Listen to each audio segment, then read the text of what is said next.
સુરતથી શૈલેષ ત્રિવેદી જોડાયા છે। શૈલેષ, સુરતની વાત કરવામાં આવે તો સુરતની અત્યારે શું સ્થિતિ છે?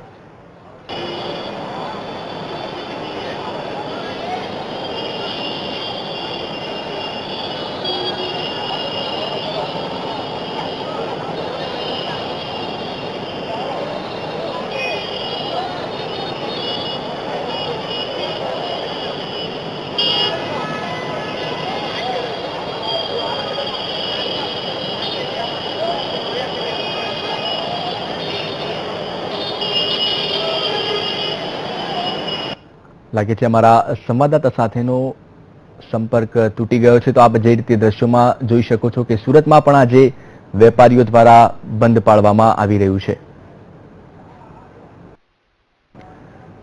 તો સંવાદદાતા શૈલેષ ત્રિવેદી જોડાઈ ગયા છે। શૈલેષ, સુરતની વાત કરવામાં આવે તો બંધને કેવો પ્રતિસાદ સાંપડી રહ્યો છે?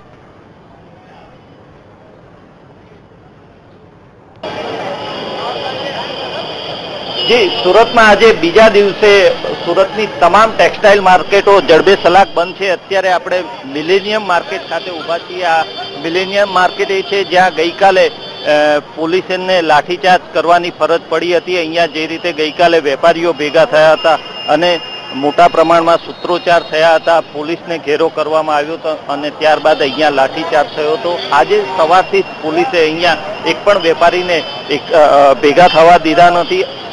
આ ઉપરાંત સુરત ગઈકાલની ઘટનાને પગલે સુરતની તમામ 175 જેટલી ટેક્સટાઇલ માર્કેટમાં બંધનું એલાન આપવામાં આવ્યું છે। અનિશ્ચિત મુદતના બંધનું એલાન આપવામાં આવ્યું છે અને તે બંધની આજે ખૂબ જ વ્યાપક અસર આજે સુરતની ટેક્સટાઇલ માર્કેટોમાં દેખાઈ રહી છે। જો કે પોલીસે ગઈકાલની ઘટના બાદ તકેદારીના ભાગરૂપે એસઆરપીનો વધારાનો બંદોબસ્ત ગોઠવી દીધો છે।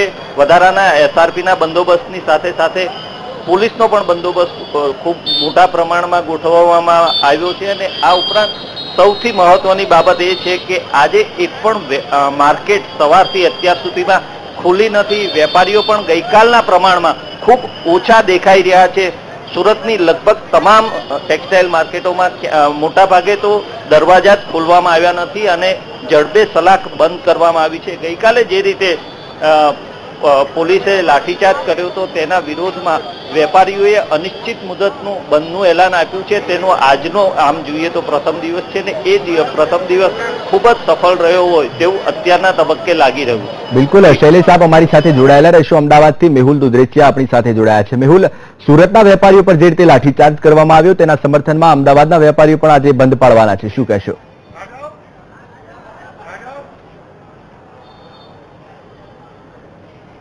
જે રીતે જે સુરતમાં જે જીએસટી નો વિરોધ કરેલા જે વેપારીઓ હતા તેની ઉપર જે પ્રમાણે લાઠીચાર્જ કરવામાં આવે છે તેનો વિરોધ અત્યારે અમદાવાદ ખાતે પણ દેખાઈ રહ્યો છે। જે પ્રમાણે મસ્કતી માર્કેટ જે અત્યારે આપ મારી પાછળ જોઈ રહ્યા છો, તમામ જે બે મસ્કતી મોટા માર્કેટ આવેલા છે અમદાવાદ શહેરના, તે તમામ જે મસ્કતી માર્કેટ હાલ બંધ છે।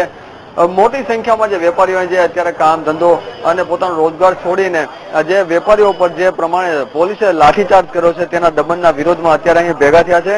આ તમામ લોકોનો એક જ વિરોધ છે કે જે પ્રમાણે જે શાંતિપૂર્ણ રીતે જે વેપારીઓ ત્યાં એકઠા થયેલા તેની ઉપર જે પ્રમાણે પોલીસે અત્યાચાર ગુજાર્યો તે ખૂબ જ નિંદનીય છે અને આ પ્રકારનો કોઈ પણ પ્રકારનો જે લાઠીચાર્જ કરવો ના જોઈએ। જીએસટી નો અમારો વિરોધ નથી, ફક્ત અમારો એટલો વિરોધ છે કે જે ટેકનિકલ મુદ્દા જે હજી નડી રહ્યા છે તેનું ક્યાંક ને ક્યાંક સોર્ટ આઉટ કરવામાં આવે।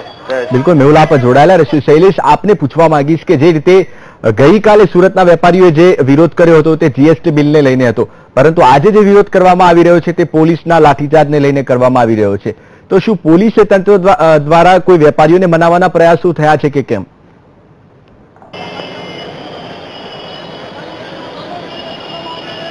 જી, ગઈકાલે જે રીતે બપોરના આ મિલેનિયમ માર્કેટમાં લાઠીચાર્જની ઘટના બની હતી ત્યાર પછીથી મોડી સાંજે સુરત શહેરના પોલીસ કમિશનર સતીશ શર્માએ એક પ્રેસ કોન્ફરન્સ બોલાવીને પોલીસનો પોતાનો પક્ષ મૂક્યો હતો અને તેમાં ખાસ કરીને તેમનું કહેવું હતું કે જે માર્કેટ વાળો જે વિસ્તાર છે ત્યાં પોલીસ ઉપર પથ્થરમારો થયો હતો અને તેને પગલે લાઠીચાર્જ થયો હતો। હું આપને જણાવું કે ગઈકાલે જે લાઠીચાર્જ થયો હતો એ આ મિલેનિયમ માર્કેટમાં થયો હતો, ત્યાં કોઈ પણ પ્રકારનો પથ્થરમારો થયો ન હતો। અલબત્ત વેપારીઓ ખૂબ મોટા પ્રમાણમાં હતા, 2000થી વધુ વેપારીઓ આ કેમ્પસની અંદર હતા અને સૂત્રોચ્ચાર કરી રહ્યા હતા અને ખાસ કરીને જે રીતે આ સમગ્ર આંદોલન ચાલી રહ્યું છે જીએસટીના વિરોધમાં અને તેમાં અહીંયાના સાંસદ CR પાટીલે જે રીતે આ આંદોલનને તોડવાનો પ્રયાસ કર્યો હોવાનો આક્ષેપ વેપારીઓ કરી રહ્યા છે અને તેને લઈને CR પાટીલ સામે સૌથી વધારે ગુસ્સો હતો અને તેઓ એ સૂત્રોચ્ચાર કરતા હતા.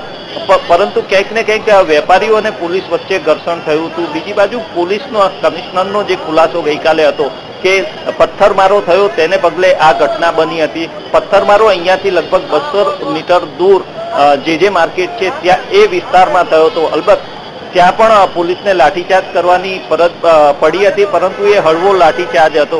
પરંતુ આ જે મિલેનિયમ માર્કેટમાં જે રીતે પોલીસે ગઈકાલે લાઠીચાર્જ કર્યો હતો તેનો સૌથી વધારે રોષ છે. અને સૌથી મહત્વની બાબત એ છે કે જીએસટીની સામે જે આંદોલન ચાલતું હતું એ આંદોલન આજથી હવે પોલીસ લાઠીચાર્જના વિરોધમાં આંદોલન શરૂ થઈ ગયું છે.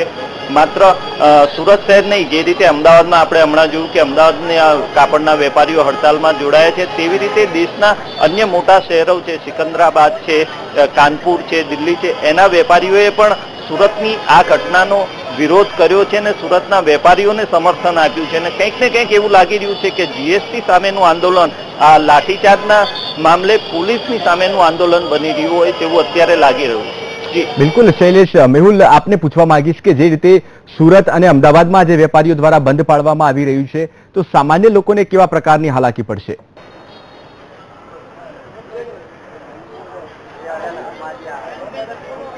જેવી રીતે જે મોટા વેપારીઓ હોય છે તેની સાથે ધંધા રોજગારની સાથે નાનામાં નાનો વેપારી અને જે મજૂર વર્ગ હોય છે તે પણ અહીં જોડાયેલો હોય છે. આપ જેવી રીતે મારી પાછળ અત્યારે પણ મોટી સંખ્યામાં જે ટોળા જોઈ રહ્યા છો, આ જે ટોળા છે તે વેપારીઓ નથી, પરંતુ જે વેપારીઓની સાથે જે નાના મોટા જે લોકો જોડાયેલા હોય છે, મજૂર વર્ગ જે જોડાયેલો છે, જે લારીઓ ચલાવતા હોય છે, તમામ જે લોકો છે તેની સાથે સંકળાયેલો પરિવારના ભાગરૂપે આ બધા તમામ લોકો અહીંયા આવતા હોય છે.